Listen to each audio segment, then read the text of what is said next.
वशिष्ठ जी ने जब जनक महाराज से विदाई मांगी, जनक महाराज मौन हो गए। और आज मानो जनक महाराज ने मौन स्वीकृति वशिष्ठ जी को प्रदान करी हो। बारातियों ने करुणा के बाजे बजाना प्रारंभ कर दिया। और इधर आप जानते हैं कि बेटी की विदाई बहुत रुलाती है।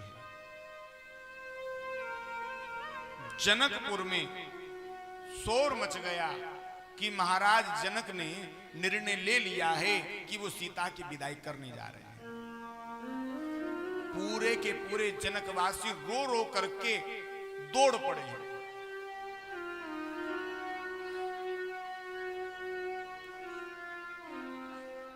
पूरे जनकपुरवासी रोकर के महलों की तरफ दौड़े हैं।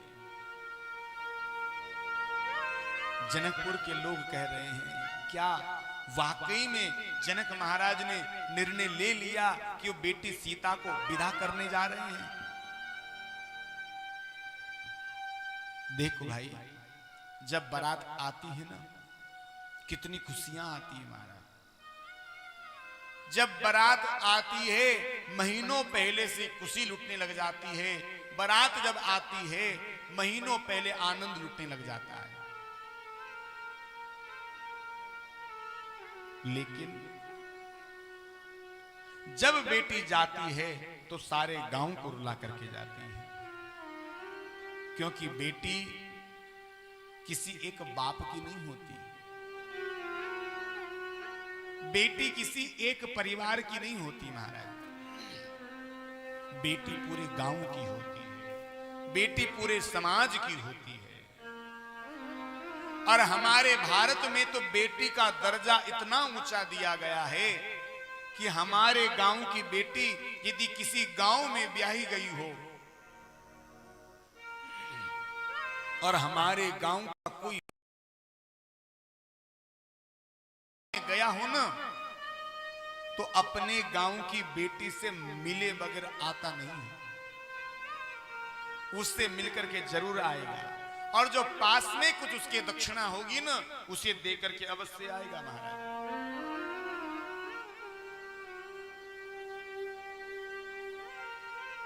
बेटी जब पैदा होती है ना, लोग दुख मनाते हैं, अरे काहे को पैदा हो गई।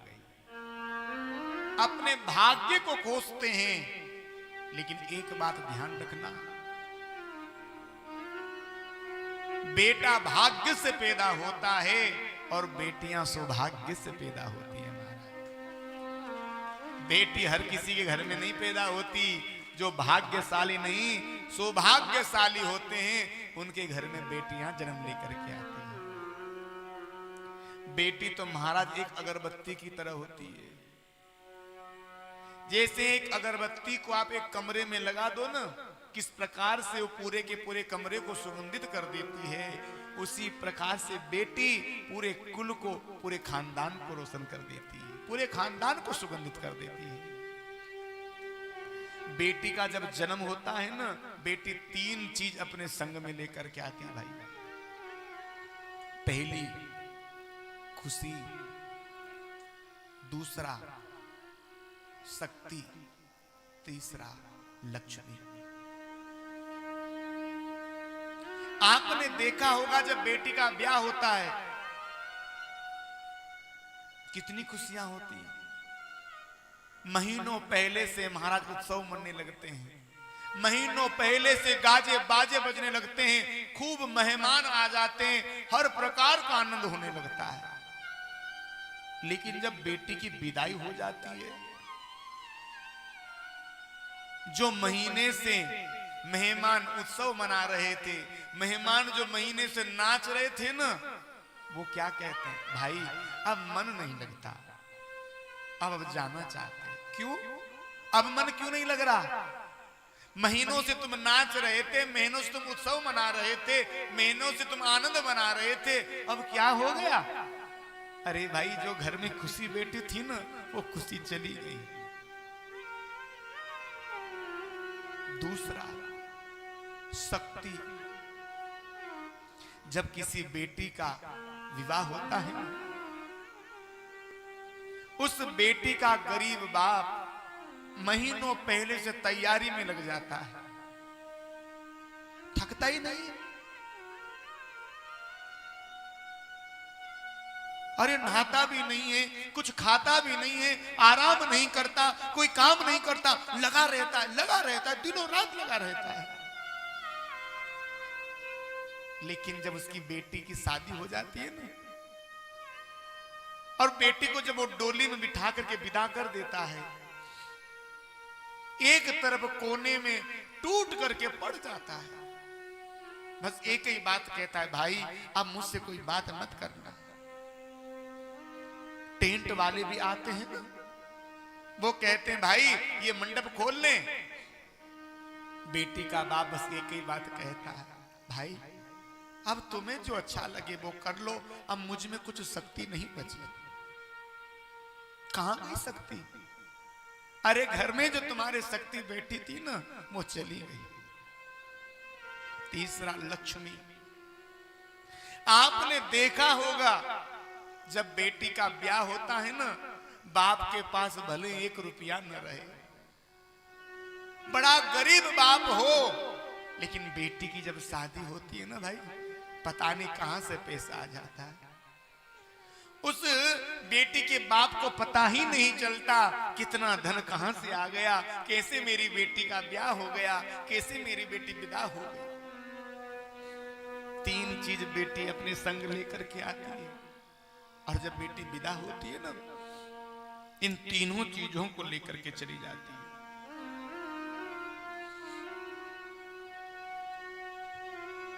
तीनों चीजों को लेकर के ये बेटी लड़के वालों के यहां चली जाती है। लेकिन जब हम में से किसी बेटी का रिश्ता पक्का हो जाता है ना, जब उसकी शादी की तारीख हो जाती है पक्की, हमने कई बार देखा है लोगों का उस बेटी के प्रति विभाग बदल जाता है। वो बेटी आखिर अपने आप को कोसने लगती है, मैंने ऐसा क्या कर दिया जो मेरे साथ ही ऐसा व्यवहार कर रही है। अरे अच्छी बेटी जब विदा होकर के जाती है ना, अरे अच्छी बेटी जब विदा होकर के जाती है, ऐसा नहीं उसका बाप रोता हो, पूरा घर रोता है, पूरा मोहल्ला रोता है, पूरा समाज रोता है, पूरा गांव रोता है। क्योंकि अच्छी बेटियां जो होती है ना, वो महाराज इधर उधर कभी नहीं करती। चाची ने आवाज लगाई, उसने चाची का काम कर दिया। ताई ने बुलाया, ताई का काम कर दिया। वो कभी तेरी मेरी नहीं करती महाराज। और जब ऐसी बेटी विदा होकर के जाती है ना, पूरा गांव रोता है, पूरा समाज रोता है।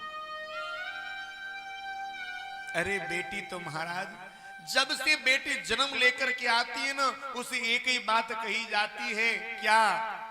तो पराए घर की अमानत है। पूरे जीवन बेटी से एक ही बात कही जाती, तो पराए घर की अमानत है। और जब बेटी विवाह होकर के दूसरे घर चले जाती है, तब ससुराल के लोग क्या कहते हैं? तो पराए घर से आई। वो बेटी आखिरकार पूरे जीवन समझ नहीं पाती कि मैं हूं कहां की, मैं किसकी अमानत हूं।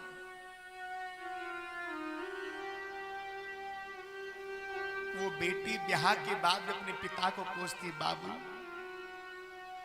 क्या तेरे घर में 2 समय का भोजन नहीं था जो बेटी को तूने इतने दूर ब्याह किया?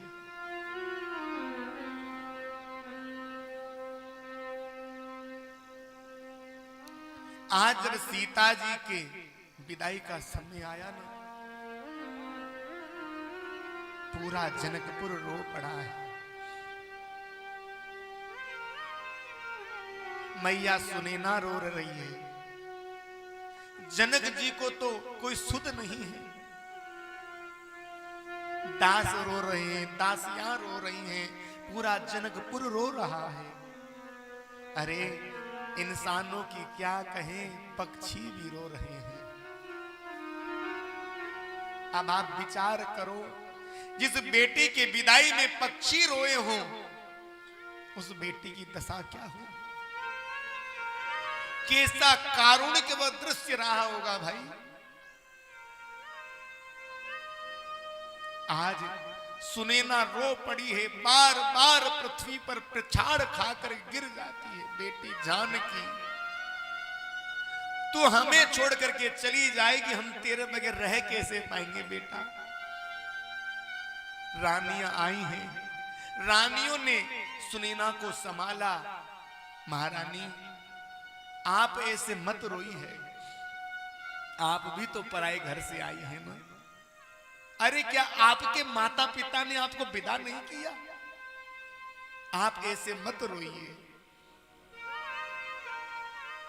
बेटी तो देखो पराए घर की अमानत होती है, आप तो पालक थी, मालिक तो उसका कोई और है। बेटी धान के पौधे की तरह होती है, एक क्यारे में लगाई जाती है, दूसरे क्यारे में जाकर के उगाई जाती है।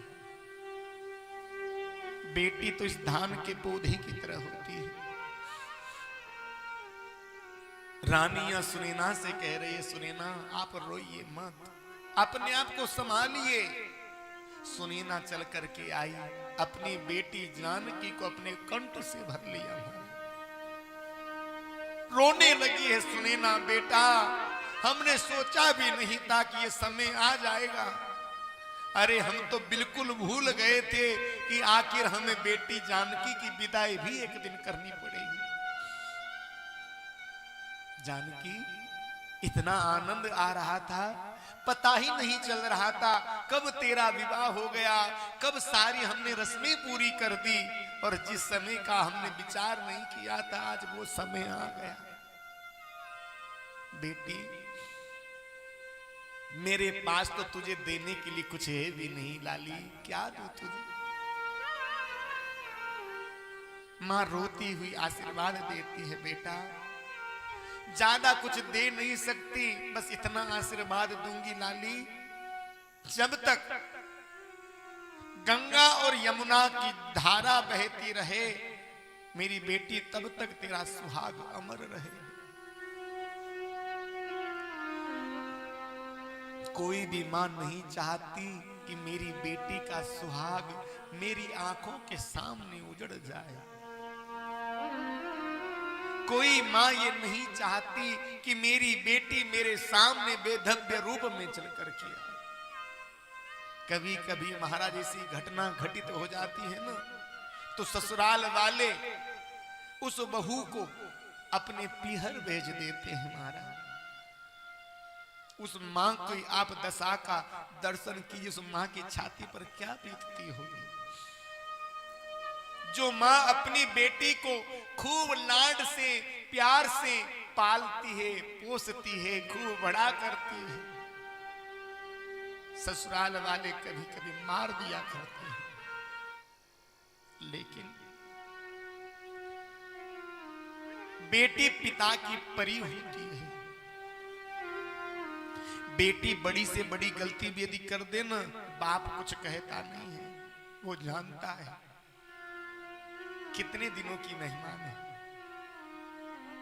कुछ दिन रहेगी चली जाएगी। अरे बेटी तो चिड़िया की तरह होती है।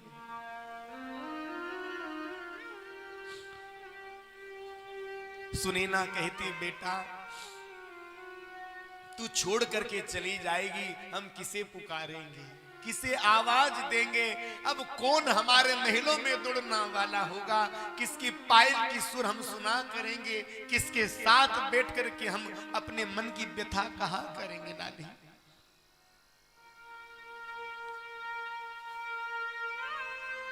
सुनैना ने कहा, बेटा ये महल अब हमें खाने के लिए दौड़ेगा। लाली, कभी कभी माताएं तो अपने आप को संभाल लेती हैं, क्योंकि उन्हें विदाई का अनुभव होता है।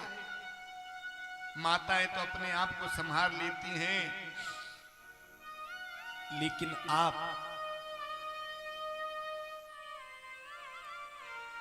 विचार करें, पिता इसको बर्दाश्त नहीं कर पाता। आज जब जानकी की विदाई होने लगी ना, तो सुनैना ने कहा, बेटी, बेटा तो एक कुल की मर्यादा रखता है, लेकिन बेटी दो दो कुलों की मर्यादा रखती है। बेटा, साड़ी के पल्लू को आज जानकी के सुनैना ने अपने हाथ में लिया है, उसमें एक गिठान लगाते हुए कहा, बेटी, आज मैंने जनकपुर की इज्जत को तेरे साड़ी के पल्लू में बांध दिया है। बेटा, बेटी दो दो कुलों की लाज रखती है, पति के कुल की लाज रखती है, अपने पिता के कुल की लाज रखती है। और बेटी, अब जनक कुल की सारी लाज तेरे पल्लू में मैंने बांध दी है। बेटा, कोई गलत काम करने से पहले एक बार ये सोच लेना, मेरा बूढ़ा बाप सुनेगा, उस बाप के ऊपर क्या बीतेगी।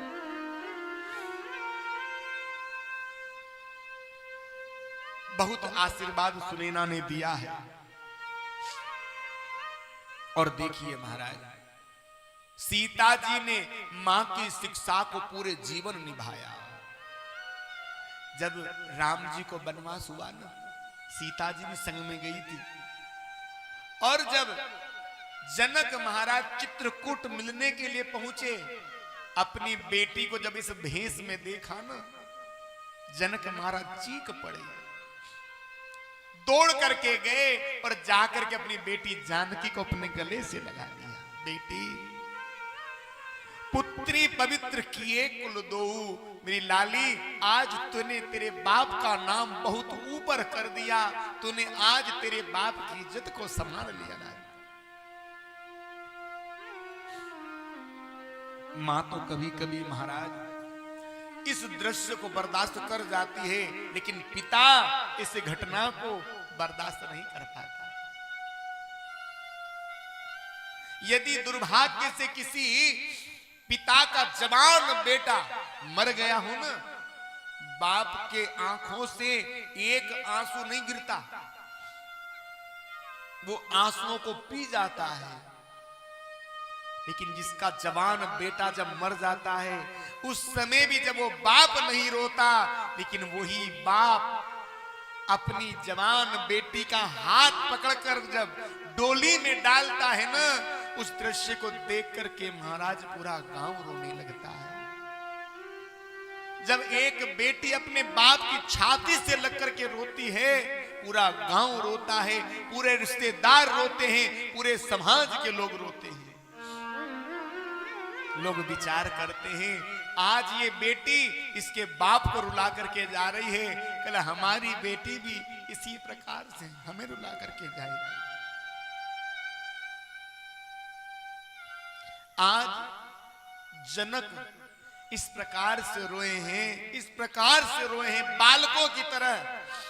आज जनक कहते हैं, आज मेरी बेटी नहीं जा रही, आज ऐसा लग रहा है जैसे मेरी मां मुझे छोड़ करके जा रही है।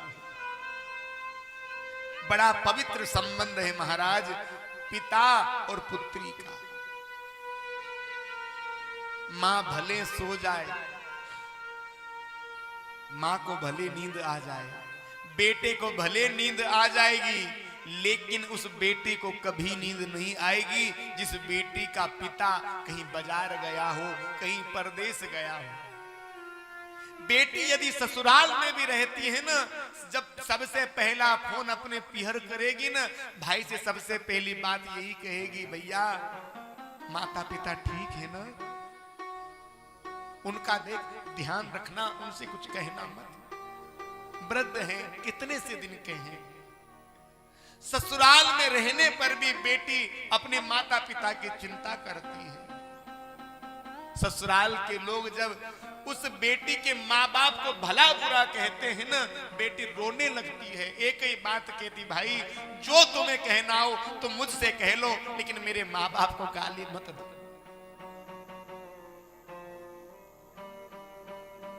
आज जनक महाराज अपनी बेटी की छाती से लग करके रोने लगे।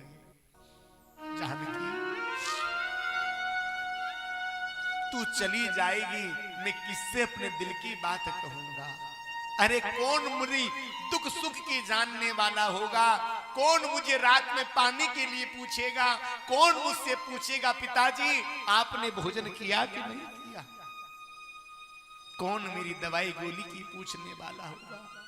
आज मेरी माँ, मुझे ऐसा लग रहा है जैसे मेरी माँ मुझे छोड़ करके जा रही है। आप उस घटना को ध्यान से देखें, जब किसी बेटी की माँ छोड़ करके चली जाती है, माँ नहीं रहती, और उस बेटी का विदुर पिता जब उस बेटी को पकड़ करके डोली में डालता है ना, विदुर पिता रोता हुआ कहता है बेटा देख, मां तो तेरी है नहीं, मैं ही हूं, मैंने जैसा तुझे पाला बेटा, इस पालन पोषण में कोई भूल रह गई हो ना, क्षमा कर देना। मैं कुल की मर्यादाओं को जानता नहीं हूं, कुछ ज्यादा रीति रिवाज जानता नहीं हूं, आज तेरी मां होती तेरे हाथों में मेहंदी लगाती, कितना तुझे सामान देती, महीनों महीनों तेरी शादी की तैयारी में लग जाती। ये तो हुई महाराज पिता की दशा। अब आप दर्शन उस झांकी का कीजिए जिन बेटी के पिता नहीं होते,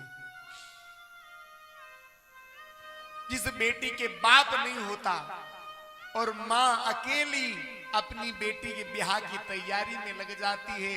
कोई समाज का, कोई परिवार का व्यक्ति उसका साथ नहीं देता, और बेटी की जब विदाई होने लगती है ना, बेटी देवताओं का दर्शन करके जब विदा होकर के जाती है, वो माँ गिरती पड़ती हुई आती है, बेटी का हाथ पकड़ती है और कहती बेटा घर के भीतर आ। वो रोती हुई बेटी कहती है मैया क्या हुआ, बेटा अभी एक देवता का दर्शन और करना बाकी है। वो बूढ़ी माँ अपनी बेटी को पकड़ करके भीतर घर के लेकर के जाती है, और दीवार पर टंगी हुई अपने पति की, जो मृत पति है, उसके चित्र को दिखाती है और कहती है बेटा अपने पिता से भी आशीर्वाद ले ले। आज वह बेटी बिलक पड़ती है जी, पिता के चित्र को उतार लेती है, अपने छाती से लगा करके फूट फूट करके रोने लगती है। वो बेटी कहती है पिताजी आप कहां चले गए। पापा आप बोलते क्यों नहीं हो, पापा बोलो ना। पापा आज आपकी बेटी की विदाई हो रही है, आज आपकी परी बड़ी हो गई, और आज आपकी बेटी डोली में बैठ करके जा रही है, पापा आप आओ ना। आप कहां चले गए।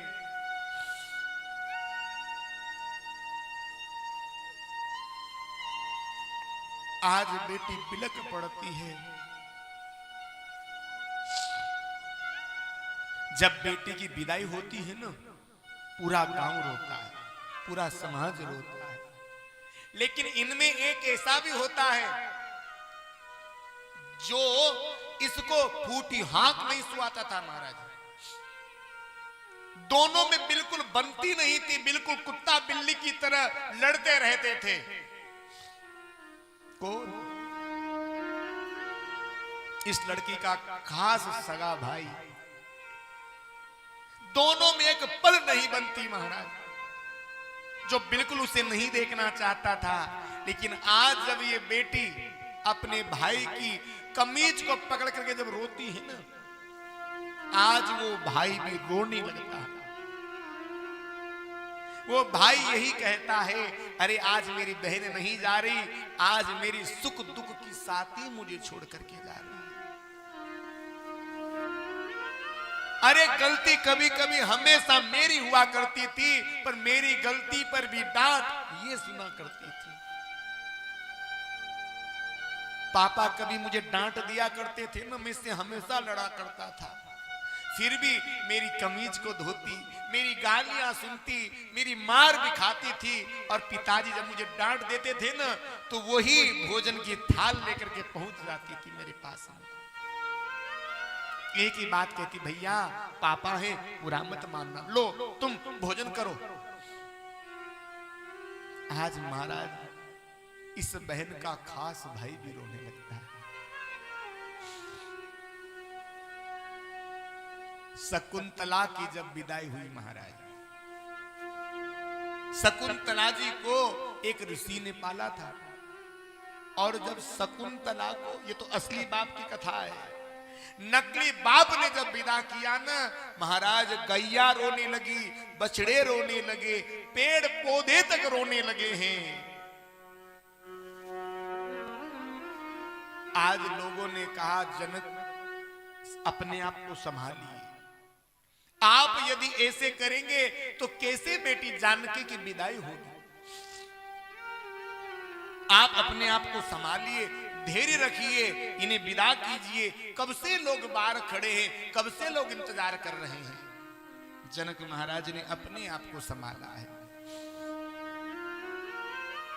संभाल करके बेटी को विदा करने के लिए आए हैं ना। सीता जी ने एक तोता और एक मीना भी पाल रखा था। तोता और मीना को लगा कि आज हमारी मालकिन हमें छोड़ करके जा रही है। जनक जी ने कहा, बोलो देखो, इन्हें भी तुम इन्हीं के साथ में विदा कर दो। सीता जी की विदाई हुई है। जनक जी महाराज इनके साथ साथ पूरा जनकपुर चल रहा है। दशरथ जी ने बहुत समझाया, सुनो अब आप जाओ, बहुत दूर आ गए, अब आप जाओ, बहुत दूर आ गए। जनक जी गए नहीं महाराज। जब तक धूल उड़ती रही तब तक पूरा जनकपुर वहीं पर खड़ा रहा।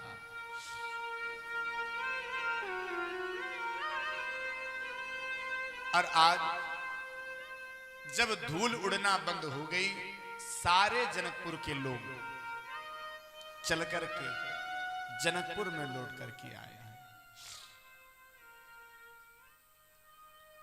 इधर बारात जब चल करके पहुंची वापिस अपने नगर में, राम लक्ष्मण भरत शत्रुघ्न चारों भैया अपनी अपनी बहुओं को लेकर के अवध में पहुंची। अवध वासियों ने बड़ा सुंदर स्वागत इनका किया है। आरती का थाल लेकर के आए हैं और अवध